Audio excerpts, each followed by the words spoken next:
I'm Christopher Neill. I'm a senior scientist at the Woods Hole Research Center in Woods Hole, Massachusetts, and I've been working on the Amazon since the early 1990s.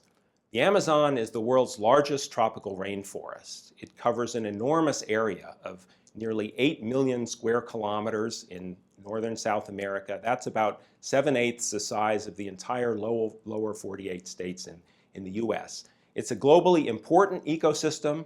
It's also one that's changing extremely rapidly today, largely because of human activities. In this talk, I'll try to explain why the Amazon is valuable, how it's changing, what's driving those changes, and where those changes will likely drive the Amazon in the future. The Amazon forest occupies 9 countries. It's an enormous, still largely intact forested area. But it's being changed by human activities largely driven by deforestation and clearing for agriculture. I want to start by talking about what's at stake in this forest. What do we lose when forest is converted to other uses, and how we might use what we know about the Amazon to guide management and conservation of Amazon forest into the future. The Amazon contains an enormous storehouse of biodiversity. Just as an example, it has maybe 1,300 species of birds, 1,800 species of fish. About 40% of those fish probably are not yet described. It has enormous tree diversity, probably 12,000 or more species of trees alone, and there are more species in 1 hectare of Amazon forest than there are in all of Europe. And it has 3,000 species of plants. So there's it's evolved under a very stable, moist climate, warm climate regime for hundreds of thousands of years, which has led to this enormous diversity. It also contains globally important stores of carbon. The atmosphere today on Earth contains about 850 billion metric tons of carbon. Humans, by burning fossil fuels, have contributed about 255 billion metric tons.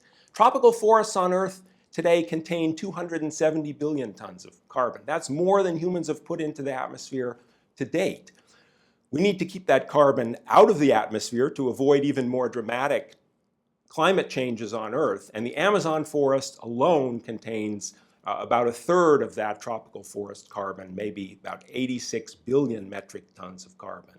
So thinking about ways of conserving the forest, keeping that carbon in trees and out of the atmosphere is extremely important. The Amazon is such a large forest that it also regulates the regional South American and even global climate.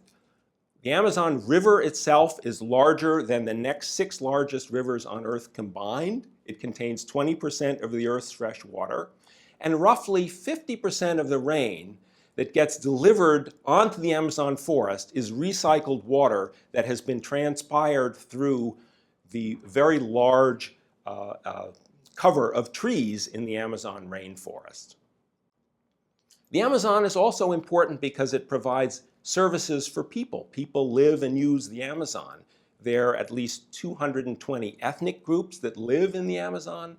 There are 170 languages that are spoken in the Amazon. And while these 220 groups are probably way less than the probably 1,000 or so groups that existed before European settlement, they're extremely important, diverse, and an absolutely important component of the Amazon forest. And like this young girl with a pintado catfish on the screen, these forests are used by people in a lot of ways for food and sustenance. But today the Amazon is at a crossroads. That crossroads is caused by the intersection of several forces. The driving overall force is deforestation, the clearing of forest for agriculture. That leads to fragmentation. The Amazon basin has been wet and green for a very long time. It has not evolved with fire, but the intersection of deforestation and fragmentation and climate leads to increased incidence of fire in the Amazon, and I want to talk about why that's happening and its consequences.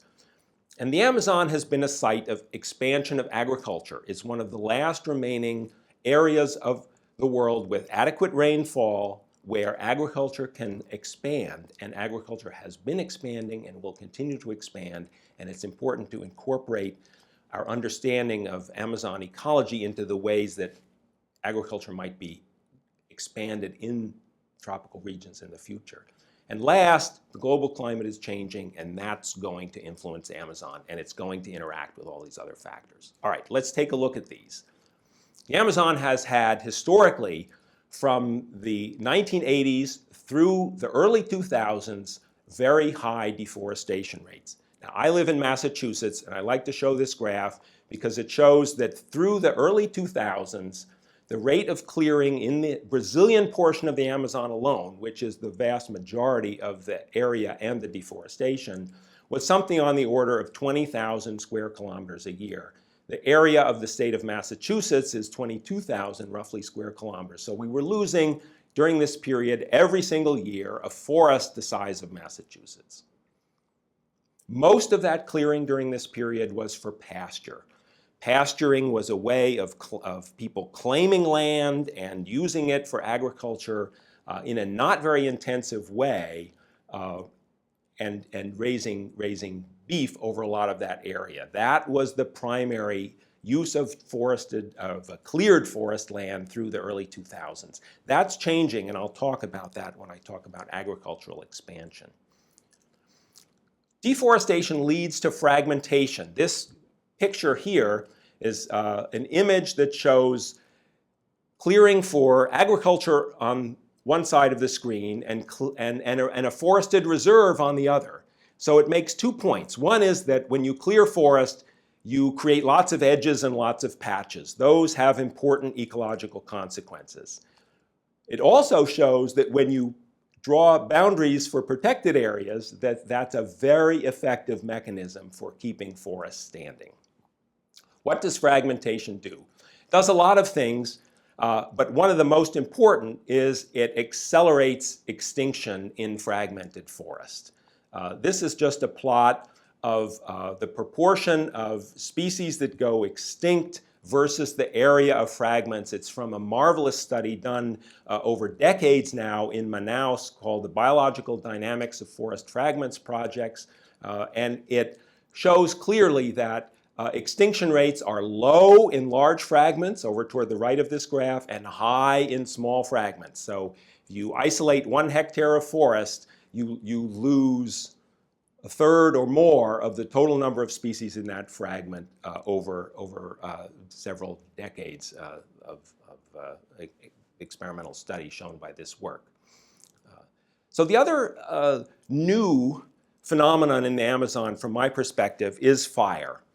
Amazon forest is moist for much of the year. It's green for most of the year, or all of the year over most of the forest, I should say. And for that reason, it's not very flammable, right? Most of the Amazon forest, aside from some very small edges near the Brazilian Cerrado or savanna, did not evolve with fire as part of its ecological history. So you have this enormous area of evergreen forest that is very fire resistant. Why is that? Well, that's because tropical rainforests of the Amazon over much of the Amazon area have very deep roots. The soils are very, very deep. They store water over many meters, 10 or 20 meters of soil profile.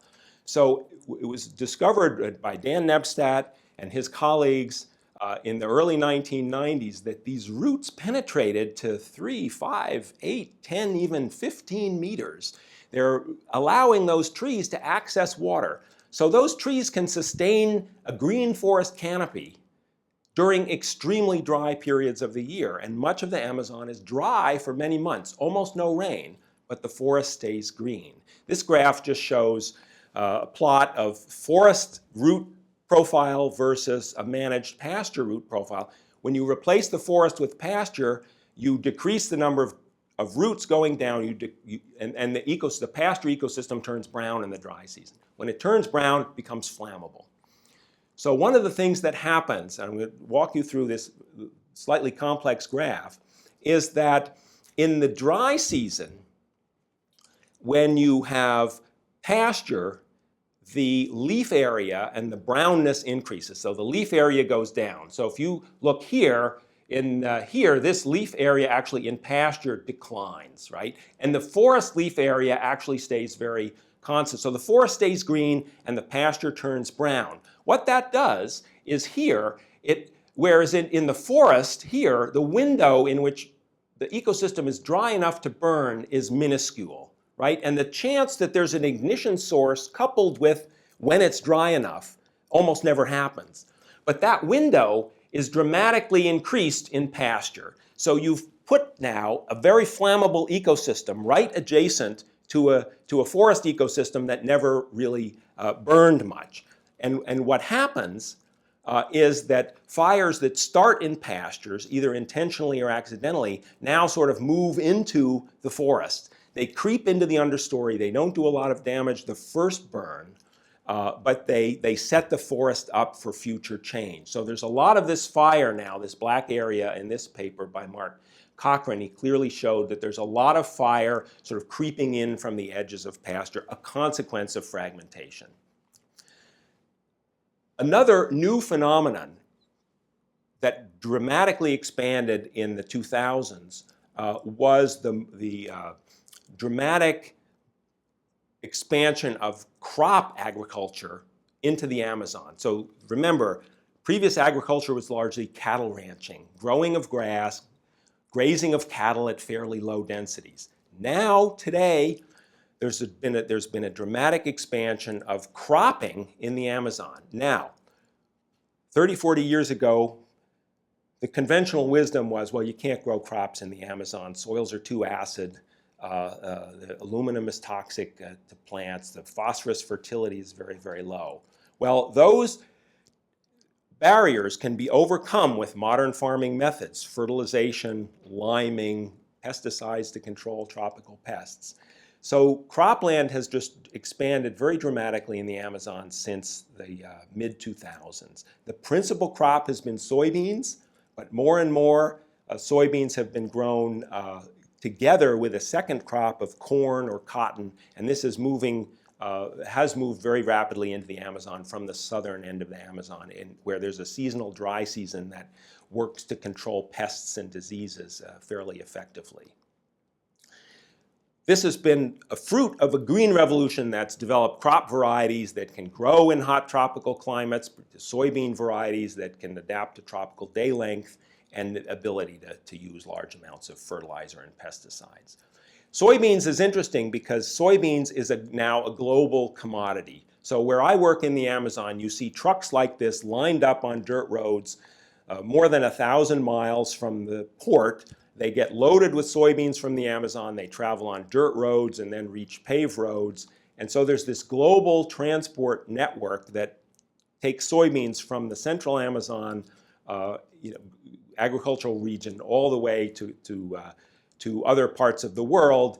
And what's interesting is that since roughly 2000, exports to China, here this blue slab on this graph, have increased dramatically. And China now dominates the Amazon soybean export market. So we've moved from a world in which soybeans were mostly grown outside the Amazon to a point where Brazil is now the world's largest soybean exporter, and China has been a major destination for Amazon soybeans in very recent years.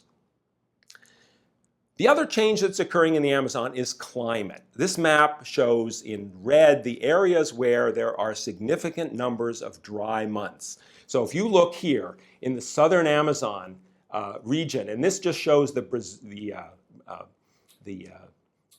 place here where I'm pointing is pretty much the area of very dramatic agricultural expansion. There are 4 to 5 dry months.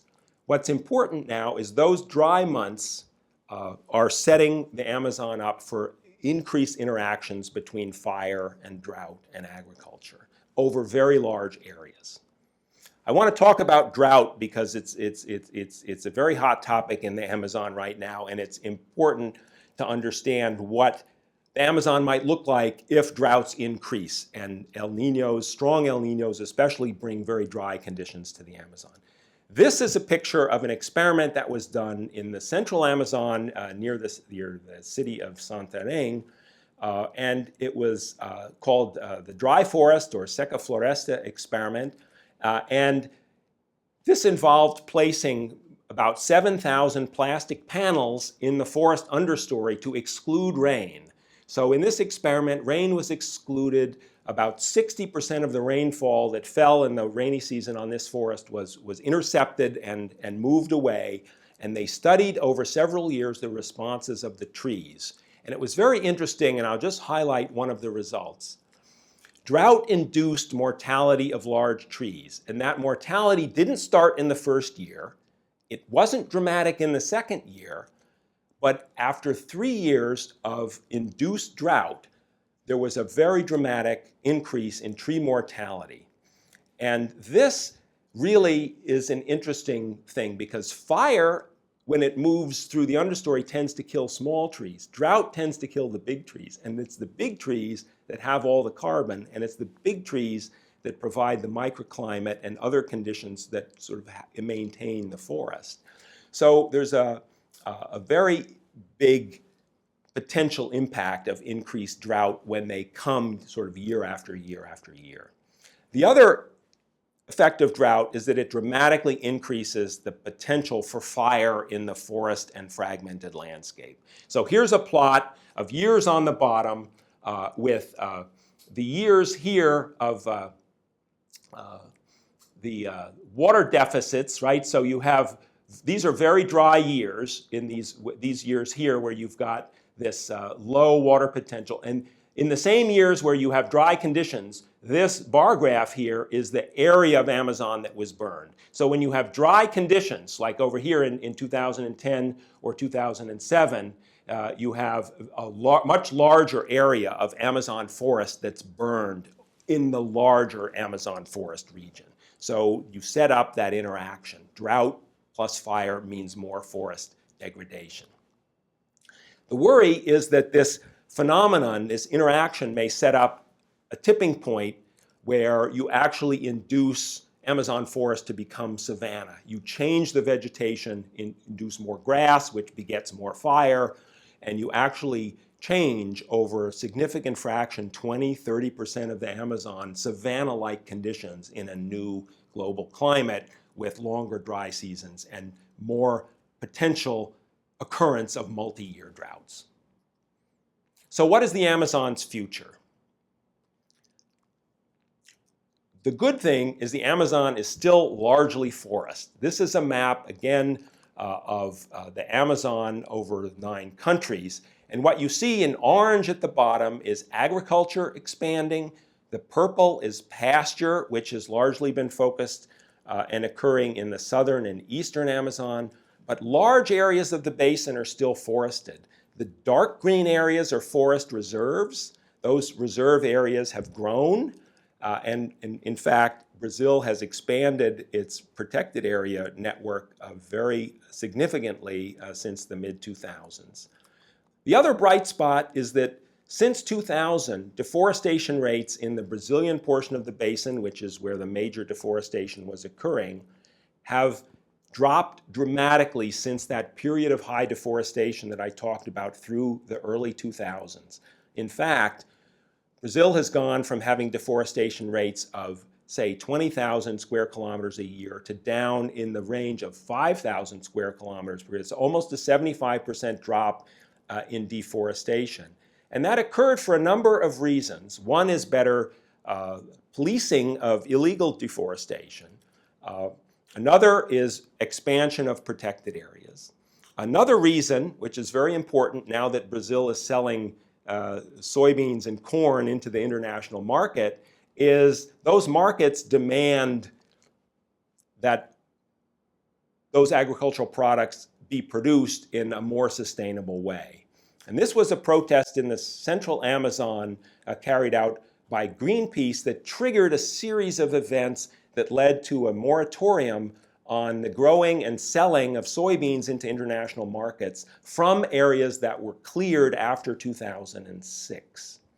And what this did was it forced agriculture to occupy lands that were already cleared rather than the clearing of new land.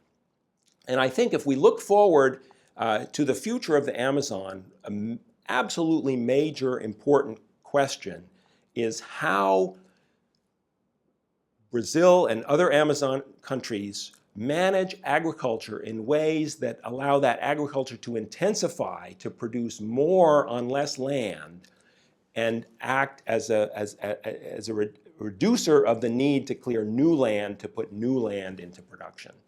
And there's very good evidence that this is already happening. Here's a plot of soy production and beef production. And remember, the deforestation started dropping in 2006. What it showed is that reducing deforestation doesn't have to lead to a decline in commodity production, either soy or beef. The yields of soy have remained fairly constant. The yields of beef, that is, the ability to grow cattle rather than at 1 head per hectare, at 2 or more heads per hectare, have allowed more beef to be produced on less land. So beef production, even in the face of falling deforestation, has been sustained without the beef production has been sustained on a smaller total area of pasture. I think this is part of the way we need to think about managing agriculture, which is the driver of most of the deforestation in the Amazon going forward. So that's an overview of the drivers and the ecological forces interacting and shaping the future of the Amazon. Very, very large questions remain. One of the ones that I'm most interested in and that I'm actively working on is how can agriculture intensify without increasing environmental impacts to air and water? And what are these impacts? Well, they're greenhouse gas emissions from agricultural fields. They're emissions of methane from cattle production. They're emissions of nitrous oxide from agriculture when you apply large amounts of fertilizer, which is required for growing especially 2 crops in the Amazon. So those questions are, how can that be managed? How can we precisely use fertilizer and manage agriculture to reduce impacts? Will we end up, if we're using lots of fertilizer in these now largely agricultural landscapes, will those fertilizers move from land into streams and result in the degradation of water quality like we see in many regions, say the Mississippi Basin or the South Florida or the East Coast, Chesapeake Bay of the United States? That's a really big question, and this intensification is just now beginning in the long-term time sense. So we need to understand that. That's a very big question.